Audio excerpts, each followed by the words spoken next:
A gloomy autumn in a deserted, lonely corner of Britain. This place was possibly once the scene of a dreadful event. Here, a woman may have faced a cruel and frightening death. Why? Who was she? Was she being punished? What had she done? Was she being murdered? 2,500 years later, when her remains were discovered, archaeologists ask, what happened? I'm sure it wasn't a pleasant death. The individual appears to have been thrown unceremoniously into the grave. So this is a unique discovery. To my mind, the mystery doesn't surround the individual, it surrounds the burial and everything that goes with it. The case of an Iron Age woman buried in suspicious circumstances is possibly one of the greatest murder mysteries ever investigated. Andy Chapman, a Northamptonshire archaeologist, came across the body during a routine dig in 1996.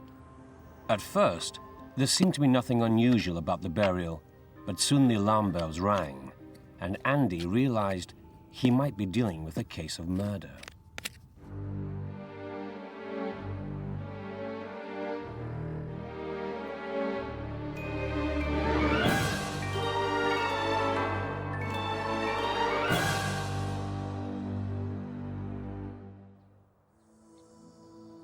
"2,400 years ago, in this desolate part of England's Northamptonshire, a heinous crime may have been committed. A woman was buried, possibly still alive, seemingly with her arms and legs tightly bound and with a strange metal collar around her neck. Andy Chapman was determined to get to the bottom of this ancient mystery. Well, this is now just a muddy field again, and there's no sign that we were here. But 4 years ago, all this was stripped down to the bare subsoil, and this is where we found the burial. So as we cleaned the soil away, first of all we found the skull, and then we gradually exposed the whole body. If we imagine just about on this spot now, she was lying down partly on her right side, the arms have been crossed underneath her, and she was lying face down, and her head was bent back with the face right up against the side of the pit. Not a very comfortable position, but then she was past caring by that time. These photographs of the victim show clearly that her body was buried in a very strange position. There's plenty of room in the pit for the body to have been laid out flat, but she looks as though she was tightly bound up. Now, this wasn't the only case of an Iron Age body being buried crunched up in this way, but this was the only known example in the area. And the position of her head suggested that she was alive and struggling for breath. It's a very uncomfortable position. I hope she wasn't alive when she went in. As a result of that, most of the facial bones have gone. They've been crushed. Whether that happened before death or after death, we can never be certain. When Andy Chapman first saw the skeleton, it certainly looked like the victim had suffered a very frightening death. This was a puzzle for the archaeologist. The local press got very excited about the find. Journalists concluded that the body must be that of a witch. After all, she may have been buried alive, tightly bound, and wearing a weird neck ring. So, was she indeed an evildoer who needed to be punished by other members of her community? Now, finding a burial in a pit like this, it's possible to jump to all sorts of conclusions about how this person may have got there. They may have been murdered and just dumped in the pit, hidden away so that nobody knew about it. They may have been buried alive, they may have been sacrificed and then buried afterwards. All we've got is a few bones to go on. We've got a hole in the ground and a heap of bones. But the whole point of the object is to try and reconstruct a story of how did this person really get here. In order to find out exactly how old the bones are, Andy Chapman sent samples off to be radiocarbon dated. The results showed that the woman lived during the Middle Iron Age, around 400 BC. The skeleton was found in a remote part of England's East Midlands, on a hillside overlooking Northampton, a settlement that's been inhabited since prehistoric times. It blossomed in the 8th century, and by medieval times, it had become renowned for its shoemakers. During the Iron Age, there would have been just a scattering of small farming settlements here. Living in the raw of nature, life was harsh and death frequent. So how did these Iron Age Celts see death among their own peoples? Iron Age skeletons are extremely rare finds. During this time, The dead would be cremated or their remains left out to rot naturally. Dr. Andrew Fitzpatrick, an expert in Iron Age religious rites, has a theory on why there was only one body found buried on the hillside. In modern Western society, we tend to think of having one God. As in Christianity, there is one single figure.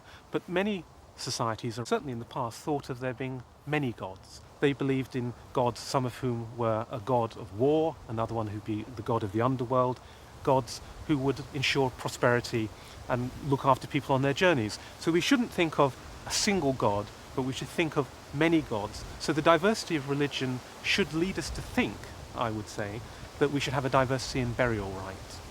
Not all the people who lived in even a small-scale community were selected for burial in this way. And one of the interesting questions, but one which we don't know the answer to, is why only some people are selected. So why was this woman selected? After all, she was the only burial from this time period found on the site. What was special about her? Was she a valued member of the clan or an outcast? Forensic science might help solve the mystery. The historic city of Canterbury, site of the infamous murder of Archbishop Thomas Becket and Chaucer's medieval tales, is Chapman's next destination. Its most prominent landmark is the 7th century cathedral. This magnificent monument and the streets surrounding it still exude the atmosphere of Old England. Trevor Anderson is an expert in bones. He will be able to give Andy Chapman a profile of the woman, her age, health, and stature, and may even be able to tell how she died. But it's not just ancient victims Anderson examines. Occasionally, he works with the police when they come across a potentially suspicious death. Can his expertise help with this suspicious death? These remains that he's bringing down seem as if they're going to be very exciting. We've got a good idea of the date, and we know from the site photographs that the individual appears to have been thrown in unceremoniously into the grave. We know a lot about Iron Age buildings, forts, but we know relatively little about burial. So it's very interesting to have an Iron Age burial, and this one is even more interesting because of the unusual position of the body in the grave. So it all begins to add up to something that I think is going to be a very interesting project. Who was this woman? What was her position in the community? A noble woman? A working woman? An outcast? Why was she buried in such a strange position? Can her bones help Andy Chapman find out what happened to her? We've got the bones that we really need for working out the sex. We've got most of the pelvis. First, Anderson confirms the sex of the victim. Grooves and notches in the pelvis suggest that indeed it is a female. The skull can verify this. If you look here, just above the eye sockets, this is the frontal bone, and can you see how that rises straight up? It goes straight, it doesn't curve back at all, and there's a lack of brow ridges. That area is very, very smooth, and that is typically female. That's a very female-looking skull. How old was she when she died, then? Well, we can tell that because we have the teeth here, and you can see there's not that much wear on those teeth at all, and that makes it look as if she may still just be in her 20s. But then when we look at the upper jaw, you can see that these molars here on the right side, these have been lost during life because the socket has totally healed over there. And in addition, those two molars have been lost many years before death because the loss of bone around the region of the teeth. So she's probably older than the lack of attrition suggests, probably in her 30s or maybe about 40. In the ancient world, life expectancy was short. This was a good age. She could easily have been a grandmother. We have in the lower spine, in the lumbar spine, evidence that the joints themselves have been compressed. Is this telling us anything about her life, the sort of work she was doing every day? Well, it suggests that she didn't have a completely easy life. She was involved in repetitive tasks, quite a lot of pressure on the spine, quite a lot of bending, possibly carrying objects on her head even. Now this is the bone just above the feet. If you're standing upright, that's more or less the position of your lower leg. But when you're squatting, this bone comes forward like that and is flexed on the feet bones. And that, when we look, is exactly what you've got there, because there's the joint surface, and the joint surface is extended forward over there, where my finger is now, and that's formed a new facet. That's called a squatting facet. So we've got evidence that she was spending a lot of time squatting down. So we could imagine kneeling down, grinding the wheat for the flour. That would make sense, because you've got the evidence of the squatting on the ankle bones, and also the grinding, the moving backwards, forwards, pushing, would be pressure on the back as well. So that seems to fit in. But of course, you're really interested in this, aren't you, because she was buried in this rather strange position. Looking at the bones, there's no obvious pathology as to why the bones should be in that position. There are one or two other things that we might want to consider from a medical point of view. After death, from about 12 hours to 36 hours, you have a period in which rigor mortis sets in. After 36 hours, it wears off. But between those time periods, the body is more or less immovable. The limbs will be held in that position.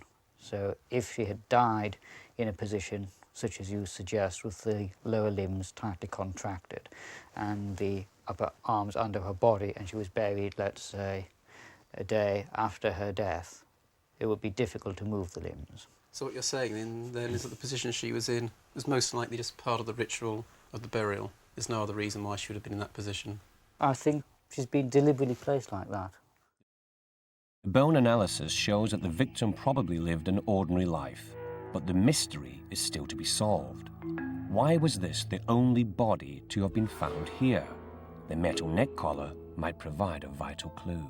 We've been cleaning the burial up, and I'd actually gone on to do some other work at the time, and the person who was working on it walked across to me, and they were holding this length of twisted lead, and they showed this to me and said, "Is this anything special?" And as soon as they put it in front of me, I knew, well, it could only have come from one thing, a neck ring or collar around the burial. And as far as I knew then, no other burials had ever been recovered with one of these collars actually in place around the neck. I think I spent the next few minutes running around the site shouting. As the only Iron Age burial found in England with a metal torque in place around the deceased's neck, the evidence perhaps adds weight to the local newspaper's accusation that Andy has uncovered Britain's first witch. Was this heavy lead neck ring to weigh her spirit down and prevent her returning to haunt us? Could there be any truth to these superstitious rumours?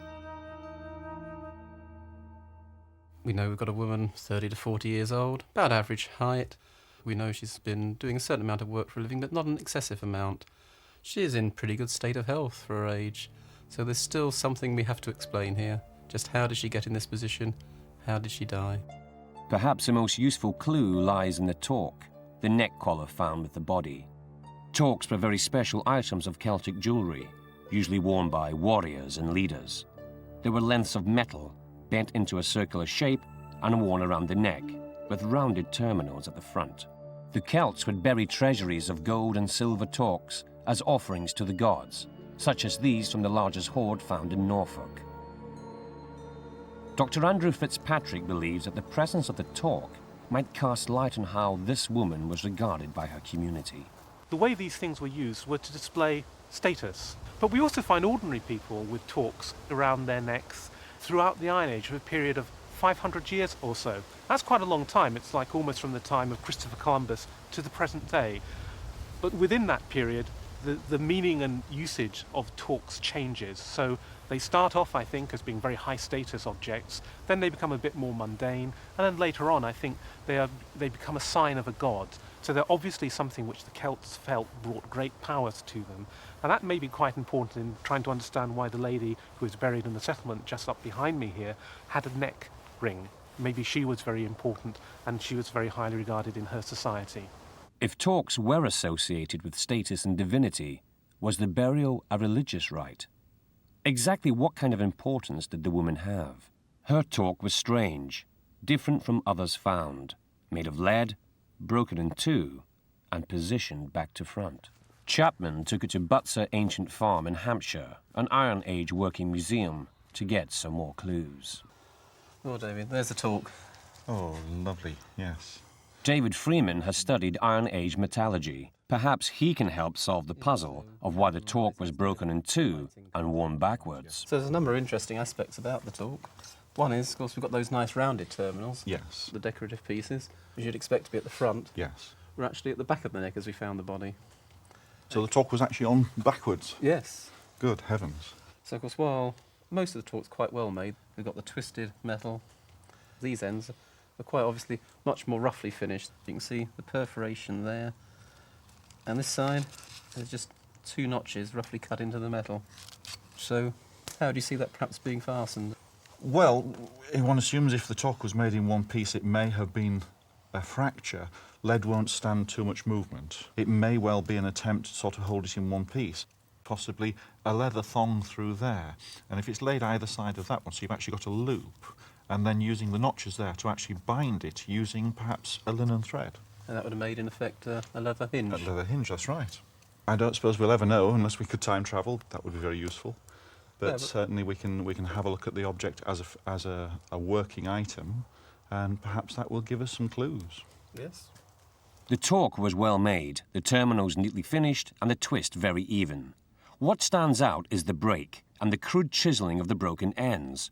Could the break have occurred when making the talk for a particular occasion? Is the rough hinge a quick repair? I've got some lead tin mix waiting on the fire. Let's fill the mould and then see what happens from there. Lead occurs naturally in combination with an ore called galena, easily obtainable and easily smeltable, but far less valuable than gold or silver. Perhaps this was the best that people from a simple farming community could afford for their religious rite. Lead would have been shiny when new and a good, cheaper alternative to a precious metal. And then a nice gentle pour into the mould so that it fills nice and evenly. It'll change from a silver to a nice grey. There it goes, and then we can just leave it to cool. Well, that's solidified nicely. What I'm going to do is lever it out from the end very gently, lift it without trying to bend it too much. In Celtic societies, the smith was amongst the most highly honoured of craftsmen. The art of changing dull ore into shiny molten metal, which hardened and could be fashioned, was magical, alchemical, considered a divine art. Okay, twisting. I'm going to cheat. I'm going to use some spanners, and I'm also going to use some pieces of leather in the spanners themselves so that we don't mark the lead any more than we have to. Right, here we go. Ah, Yes. now there we go. Question of whether we can get an even twist. Oh, it's going nicely at this end. Yes, there's a lovely twist developing there, look. But, of course, on yours, we've also got something else, which is the rounded ends. And to do that, we need a hammer. Now, again, this work hardens it as well, so we've got to be a little bit careful. You see, that's beginning to round off. If you take a little bit of time, eventually you will end up with a nice round end on your terminal. But how did the victim's talk break?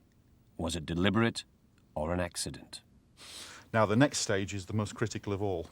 What we're going to do now is bend it that way to become talk shape. Now, what we do is very gently, a little bit at a time. There you go, look. The position of the fracture in the new talk is remarkably similar to the one in the original. Now, before that actually drops into two halves, give you a chance to handle it. You can see the problem immediately. Because we've work hardened it, we're already developing a fracture in the middle. But if you would like to just try to bend it very gently, just to take that final fracture out into two halves. It won't take very much pressure, just gently push together. Now it's gone, look. You can turn that over and have a look. There's the fracture, and with very little more effort, gone. It's as simple as that, yeah. But not quite exactly. But just not like, quite exactly. Just like the one Just like the original. So there's our excavated one in its two pieces, and there's the one you've just made Yes. in its two pieces after, That's right. after yes. breaking. So the talk, a sacred item, could have been specially made for a religious event and broke in the manufacturing, as this one did. The rough hinge could be a hasty repair done in time for a special event. But what exactly was the event? A murder? A religious ritual? Or the punishment of a witch? I didn't believe she was a witch at all. using a term like which comes out of medieval Christianity and has all these problems of post-medieval Christianity as well, with witchcraft and so on. I don't think it helps us at all in trying to understand the way people lived in the Iron Age. And I think general opinion is that virtually all these burials are ritual sacrifices of some sort. Dr. Fitzpatrick is an expert in Iron Age burial and ritual sacrifice, so Andy Chapman has invited him to the scene of the crime to ask his opinion. Just why is she there? What reason was she buried? What was the thinking behind it at the time was obviously the question we were posed. If we think about how people were buried in the Iron Age, most people, well, we don't know what happened to most of them, do we? We find bits of people on settlements as well, skulls, long bones, and maybe partial burials. But what we think is that most of the people were put out into the countryside and for their bones to be picked clean by the animals and the birds of the kinds which we've seen circling around here. And only sometimes were parts of them brought back for burial in the settlement. So a complete burial is actually quite unusual. We're still left with this question of just what happened at her death. One idea that I've been playing with is that perhaps she was a sacrifice, possibly it was a time of need. Their crops had failed, their animals were dying, so she may have been perhaps even a voluntary sacrifice to help ensure the life of her grandchildren. I'm not sure I agree with you there. I think sacrifices are very rare at this time. We know that they happen. We can identify them in certain places, maybe to bring good luck to that settlement. So sacrifice can have many different roles in trying to see into the future, to thank the gods, to try and bring more powerful magic to your settlement and to your people, and sometimes to say sorry to the gods.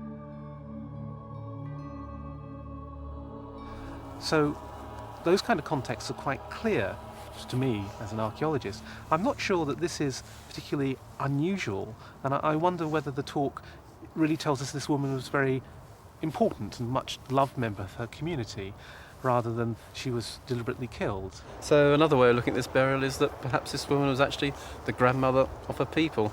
Her children, her grandchildren were there when she was buried, so they're actually burying her with respect as a valued member of the community. Indeed. And that was why she may have warranted such a valuable object in their terms. Of course, it's the mourners who have made this statement. It's what people think about that woman. And if they feel that they regarded her so highly and she was so popular, they may have chosen to put this unusual and rare find with her, but turning it round on her neck so it faced the other way, so that the status which she took with it in life couldn't be carried into the other world with her. It's a really fascinating find. So Dr. Fitzpatrick has introduced the new, less sinister theory, burial, not sacrifice. But Chapman remains suspicious. But while we have this other story now, that she may have been the grandmother who was buried with respect, she still can't just be the average grandmother, because they didn't all end up in the ground. So there's still something more to this story. There's still an extra dimension that we can't account for just from this heap of bones in the pit. Did the victim end up in the ground as a sacrifice to a Celtic fertility god in times of need? Was she buried? Punished? Can we reach any conclusions? So we started our story in a muddy field in Northamptonshire, and there we found this 2,500-year-old burial of a woman buried face down in the pit, very uncomfortable position, with this lead collar around her neck. And as the archaeologist responsible for this find, my job has been to try and find out just why she got there. The idea that she was a witch is just nonsense, but also clearly she wasn't a murder victim or something like that. She's a ritual burial put in the ground for a special purpose by her people. And I think we must see these people as farmers. They depended on their crops and their animals. If they failed, they died. So I think we're seeing something in time of great need, perhaps famine, drought, animals dying of disease. There was a need to make a sacrifice. So I think here, in a time of extreme danger, perhaps she paid the ultimate price and offered herself as a human sacrifice to help save her children and perhaps her grandchildren.